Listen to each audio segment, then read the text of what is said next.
토요일 오후면 가족들과 카트를 끌며 시시코너를 돌던 곳. 우리 동네에서 제일 크고 제일 환하게 불 켜져 있던 대형마트. 그런데 지금 이 친숙한 마트가 망할 위기에 놓였습니다. 지난 7월 3일 법원이 홈플러스의 회생 절차를 폐지하겠다고 결정했거든요. 사실상 이 회사를 이대로는 살릴 수 없다는 선언이었습니다. 대체 무슨 일이 있었던 걸까요? 쿠팡한테 손님을 뺏겨서요? 아니면 그냥 장사가 안 돼서요? 이 회사를 벼랑 끝으로 몰아간 건 따로 있었어요. 14일 그 안에 2천억 원을 구하지 못하면 회사를 살릴 수 있는 마지막 문도 완전히 닫힙니다. 그리고 그 시간은 지금 이 순간에도 째깍째깍 줄어들고 있습니다. 한때 매출 8조 원을 찍었던 회사가 어떻게 2천억 원 때문에 여기까지 온 걸까요? 10년에 걸쳐서 아주 정교하게 서서히 무너지도록 설계된 구조가 있었습니다. 오늘 이 영상에서는 그 설계도를 처음부터 끝까지 뜯어보겠습니다. 시간을 좀 되돌려 볼까요?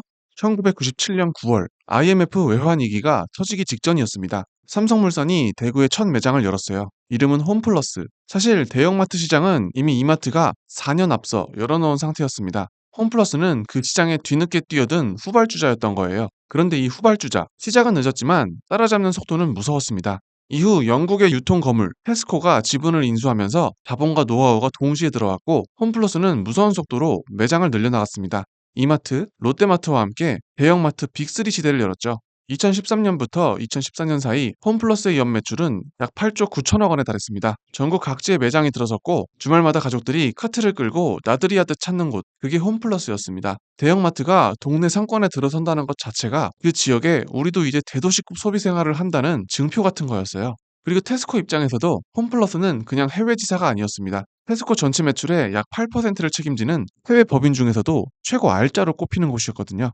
18년 동안 쌓아온 이 신뢰, 이게 그냥 하루아침에 쌓인 게 아니란 거죠. 그런데 2014년 예상치 못한 곳에서 균열이 시작됩니다. 정작 홈플러스가 아니라 영국 본사 테스코에서요. 테스코가 대규모 회계부정 스캔들에 휘말리면서 본사 전체가 흔들린 겁니다. 그러자 테스코는 알짜 자산이었던 홈플러스를 매물로 내놓기로 결정합니다. 오리온그룹, 현대백화점 같은 국내 대기업들도 인수를 검토했지만 덩치가 워낙 크다 보니 하나둘 손을 뗐습니다. 결국 이 인수전은 KKR, 칼라일, 어피너티 PE, 골드만삭스, 그리고 MBK 파트너스 같은 글로벌 금융 자본들의 합축장이 됐습니다. 그리고 2015년 9월 7일 홈플러스 역사에서 가장 큰 전환점이 찾아옵니다. MBK 파트너스가 홈플러스를 품에 안았습니다. 인수 금액은 7조 2천억 원, 당시 기준으로 국내 사모펀드 M&A 역사상 최대 규모였습니다. 언론에서는 16년 만에 다시 한국 기업이 됐다며 떠들썩했죠. 여기까지만 보면 완벽한 해피엔딩처럼 보이잖아요. 그런데요. 바로 이 지점에서 아무도 눈치채지 못한 균열이 시작됩니다. 7조 2천억 원. 이 숫자 그냥 넘기지 마세요. 진짜 중요한 건 이 돈을 MBK 파트너스가 어떻게 마련했는지예요. 감사 보고서와 여러 언론 보도를 종합하면 이 가운데 MBK가 국내외 연금과 보험사 등의 투자를 받아 조성한 자체 펀드 자금은 약 3조 2천억 원이었습니다. 나머지 4조 원 안팎은 금융기관에서 빌린 돈, 즉 인수금융으로 채웠습니다. 그런데 이 3조 2천억 원 자체 펀드 안에도 함정이 있었습니다. 이 중 7천억 원은 상환전환 우선주, RCPS라는 자금인데 겉으로는 투자금처럼 보이지만 실제로는 이자를 내고 갚아야 하는 빚과 다름없었습니다. 이걸 인수금융에 다시 얹으면 인수대금의 약 65%가 결국 빚이었다는 평가가 나옵니다. 이렇게 인수대상의 자산과 미래 현금 흐름을 담보로 돈을 빌려서 회사를 사는 방식, 이걸 LBO, 차입 매수라고 부릅니다. LBO가 뭔지 어려우시죠? 이렇게 생각해 보세요. 빚을 내서 집을 산 다음 그 집에 세를 놓습니다. 그리고 세입자가 매달 내는 월세로 대출이자와 원금을 갚아나가는 거예요. 집주인 본인의 월급이 아니라 그 집 자체가 벌어들이는 돈으로 빚을 갚는 구조인 거죠. 그리고 집값이 오르면 그 집을 되팔아서 차익을 챙기는 게 원래 이 방식의 목표입니다. 이게 바로 LBO, 차입 매수의 본질입니다. MBK가 홈플러스를 인수했지만 그 인수에 쓴 빚을 갚아야 되는 주체는 MBK가 아니라 홈플러스 그 자신이 됐다는 거죠. 회사를 산 사람은 비교적 적은 위험만 지고 팔린 회사가 그 위험을 통째로 짊어지는 구조. 이게 인수 첫날부터 홈플러스 몸속에 심어진 시한폭탄이었던 겁니다. 빚을 갚아야 하는데 회사에 당장 그만한 현금이 없으면 어떻게 할까요? 답은 간단합니다. 팔면 됩니다. 그런데 뭘 파냐고요? 홈플러스가 서 있는 그 땅과 그 건물을요. 이걸 세일 앤드 리스백, 매각후 재임대라고 부릅니다. 쉽게 말해볼게요. 여러분이 자기 집을 소유하고 살다가 갑자기 그 집을 팔아버립니다. 그런데 이사는 안 가요. 그 집에 그대로 살면서 이제부터는 새 집주인한테 매달 월세를 내는 겁니다. 얼핏 보면 목돈이 손에 들어오니 살림살이가 나아진 것처럼 보이잖아요. 홈플러스가 딱 이렇게 했습니다. 전국의 알짜 점포와 물류센터 28곳을 팔았어요. 그렇게 챙긴 돈이 4조 원. 그 돈으로 급한 불을 끄고 인수할 때 진 빚도 갚았습니다. 그런데 그 점포에서 장사는 계속 해야 하니까 이제는 매달 임대료를 내야 하는 처지가 된 거죠. 자기 건물에서 장사하다가 어느 날부터 세입자로 전락한 겁니다. 그러면서 이 회사는 신규 출점도 거의 멈춥니다. 2016년 이후로는 새 매장을 연 적이 없어요. 반대로 경쟁사인 이마트는 어땠을까요? 같은 기간 창고형 할인점, 트레이더스를 확장하고 온라인 물류 인프라에 계속 돈을 넣었습니다. 그 결과 이마트는 2015년 13조 6천억 원이던 매출이 지금은 29조 원에 육박합니다. 성장은 멈추고 경쟁사는 저만치 앞서 나가는 그림이 완성된 거죠. 여기서 질문 하나 드릴게요.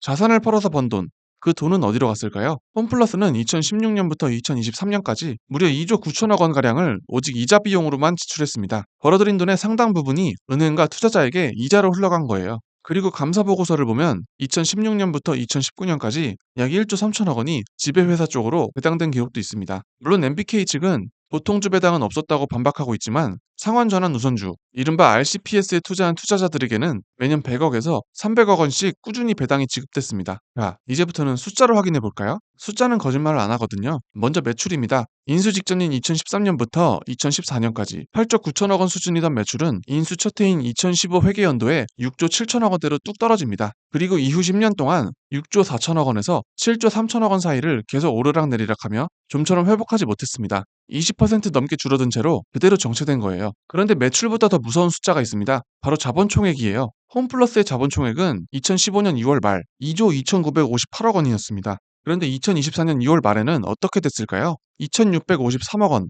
9년 만에 88.4%가 증발한 겁니다. 10억 원 가진 사람이 9년 만에 1억 원 정도 남은 셈이에요. 매출은 20%대 줄었는데 회사의 실질적인 고가는 90% 가까이 비어버린 거죠. 이 격차, 뭘 의미할까요? 겉으로 보이는 매출은 어느 정도 유지됐지만 그 안에서 회사의 진짜 체력은 이미 바닥을 드러내고 있었다는 뜻입니다. 여기에 영업 손실까지 눈덩이처럼 쌓입니다. 2021 회계연도에 1,335억 원 손실을 받고 2022년에는 2,602억 원, 2023년에는 1,994억 원으로 3년 연속 적자를 기록했습니다. 그리고 가장 최근 회계연도에는 손실이 3,142억 원까지 불어났습니다. 3년 만에 적자 규모가 2배 넘게 커진 거예요. 2025년 3월 4일, 이날을 기억해야 합니다. 홈플러스는 신용등급 강등에 따른 잠재적 자금 이슈에 선제적으로 대응한다며 기업 회생 절차 개시를 신청했습니다. 여기서 이상한 점 느껴지세요? 당시 홈플러스는 지급불능 상태도 부도 상태도 아니었습니다. 그런데 왜 회생을 신청했을까요? 회사 측 설명은 선제적 대응이었습니다. 그런데요, 여기에 두 가지 논란이 따라붙습니다.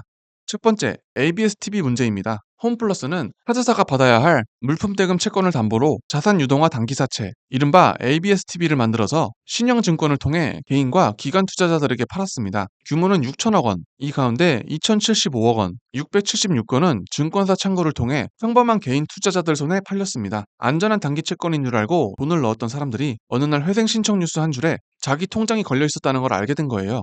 그런데 신용등급이 떨어질 걸 예상하면서도 이 상품 판매를 계속 이어갔다는 의혹이 나왔고 검찰이 지금 이 부분을 수사하고 있습니다. 회생 신청 계획을 미리 숨긴 채 개인 투자자들을 기만했다는 혐의예요. 두 번째, RCPS 문제입니다. MBK는 신용등급 하락을 앞둔 시점에 상환전환 우선주 상환권을 국민연금 등 투자자에게 불리한 방향으로 홈플러스 쪽으로 넘겼습니다. 국민연금은 2015년 인수 당시 약 6,121억 원을 투자했는데 지금까지 절반가량인 3,131억 원 정도만 회수한 상태고요. 이 건에 대해서는 회생 신청 1년 4개월 뒤인 2026년 7월 금융감독원이 MBK 파트너스에 직무정지 중징계안을 의결합니다. 회행 절차에 들어가고 나서부터 홈플러스는 완전히 다른 회사가 됩니다. 협력업체에 대금을 지급하지 못하면서 매장 매대에서 익숙한 브랜드 상품들이 사라지고 그 자리를 자체 브랜드, PB 상품이 채우기 시작했습니다.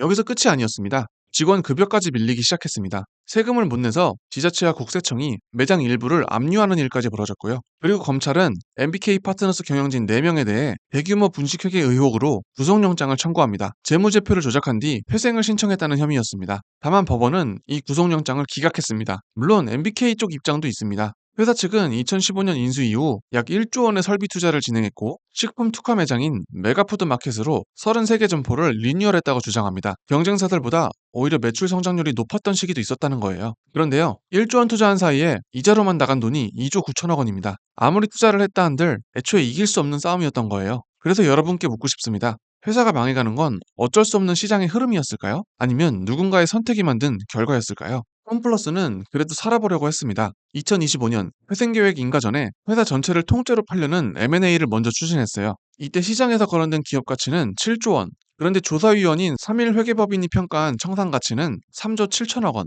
계속 기업 가치는 2조 5천억 원이었습니다. 회사를 계속 운영하는 것보다 차라리 쪼개서 팔아버리는 게 더 값이 나간다는 계산이 나온 거예요. 매각 방식도 처음엔 우선 협상 대상자를 미리 정해두는 스토킹 호스로 시작했는데 결국 인수하겠다고 나선 곳이 단 한 곳도 없었습니다. 정치권에서는 농협이나 쿠팡이 인수해야 한다는 목소리까지 나왔지만 두 회사 모두 인수 의사가 없다고 선을 그었고요. 결국 홈플러스는 2025년 12월 41개 적자 점포를 정리해 126개에서 85개로 줄이는 구조혁신형 회생계획안을 다시 냅니다. 그런데 이 계획을 두고 회사 안에서도 살 길을 두고 사람들의 생각이 갈렸습니다. 홈플러스에는 노조가 하나가 아니었습니다. 민주노총 소속 마트노조, 그리고 별도의 일반 노조, 빈노조 성향의 한마음협의회, 이중 마트노조는 전체 직원의 13%였고 나머지 일반 노조와 한마음협의회를 합치면 87%였습니다. 마트노조는 이 계획을 사실상 청산이라고 규정하며 반대했습니다. 반면 일반 노조와 한마음협의회는 정반대였습니다. 지금은 일단 유동성 위기부터 넘겨야 한다며 계획안에 동의했고 소수 13%가 다수 87%의 생존을 막고 있다고 마트노조를 정면으로 비판했습니다.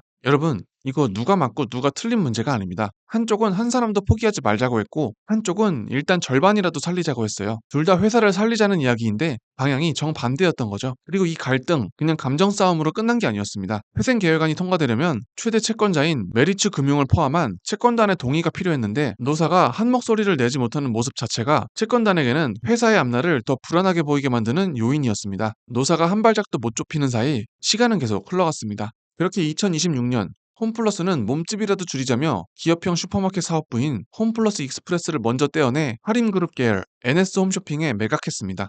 그리고 남은 대형마트 본체만 다시 공개 입찰에 붙였어요. 그런데도 이번엔 인수하겠다고 나서는 곳을 끝내 찾지 못한 채 시간만 흘러갔습니다. 심지어 담보로 잡힌 점포들의 가치 평가마저 흔들렸습니다. 한때 홈플러스가 자체 평가한 부동산 가치는 4조 8천억 원 수준이었는데 최대 채권자인 메리츠 금융 쪽에서는 이걸 1조 5천억 원까지 낮춰 평가했습니다. 3배 넘게 차이가 나는 거예요. 그리고 마침내 2026년 7월 3일 서울회생법원이 결정을 내립니다. 1년 4개월간 이어진 회생 절차를 폐지하겠다는 결정이었습니다. 이유는 명확했습니다. 회생 계획을 이행하는 데 필요한 2천억 원의 운영 자금을 끝내 마련하지 못했다는 겁니다. 사실 MBK는 2025년 9월 대국민 사과와 함께 미래 운영 수익으로 최대 2천억 원을 무상 증여하겠다고 공언했었습니다. 그런데 정작 그 약속을 지켜야 할 순간이 오자 실제로 현금 증여가 확인된 금액은 400억 원, 약속의 약 5분의 1에 불과했습니다. 지금 홈플러스는 2천억 원을 구하지 못하면 파산 절차로 직행하는 거예요. 이미 올해 들어서만 2,588명이 회사를 떠났고 37개 매장이 문을 닫으며